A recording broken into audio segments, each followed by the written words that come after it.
പേര് അജ്മിയ. ഞാൻ ഈസി വേസിലാണ് പഠിക്കുന്നത്. എൻ്റെ പേര് പാർവതി PS എന്നാണ്. ഞാൻ ഈസി വേസിലാണ് പഠിക്കുന്നത്. ഞാൻ ആർച്ച, ഇവിടെ +2 പഠിക്കുകയാണ്. Easy ways. എൻ്റെ പേര് ശിവം. ഞാൻ ഇവിടെ +2 ഈസി വേസ് അക്കാദമിയിൽ പഠിക്കുകയായിരുന്നു. എൻ്റെ പേര് സ്വാതി ശശികുമാർ. ഞാൻ 9th 10th ഈസി വേസ് അക്കാദമിയിലാണ് പഠിച്ചത്. ഇവർ തന്ന സപ്പോർട്ടും കോൺഫിഡൻസും എല്ലാത്തിലും നല്ല എൻകറേജ് ചെയ്ത് നല്ല അടിപൊളിയായിട്ടാണ് ക്ലാസ് എടുക്കുന്നത്.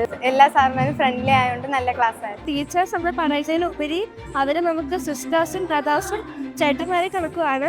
നല്ല എളുപ്പത്തിൽ ഒരു ഫൺ രീതിയിലാണ് പഠിപ്പിച്ചത്. ഇത് ഗ്രാസ്പ് ചെയ്യാൻ കുറച്ചുകൂടെ എളുപ്പമാണ്. സ്കൂളിൽ പോകാനെക്കാട്ടി ഇഷ്ടം ട്യൂഷൻ വരാനായിരുന്നു. എപ്പം ചോദിച്ചാലും എല്ലാ ഡൗട്ട്സും പറഞ്ഞൊക്കെ തരും. 10 വന്നെങ്കിൽ കൂടെ മാർക്ക് സ്കോർ ചെയ്യാന്ന് എനിക്ക് വിചാരിക്കുന്നു. പഠിത്തം ഒരു സൈഡിൽ, എൻജോയ്മെന്റ് ഒരു സൈഡിൽ, അത് രണ്ടിലും ഈസി വേസ് ടോപ്പായിട്ടേ തോന്നിയിട്ടുള്ളൂ. താങ്ക് യു ഈസി വേസിനോടാണ് പറയാനുള്ളത്. Thank you all easy ways. Thank you. Thank you easy ways. Thank you team easy ways. And thank you EasyWays for everything.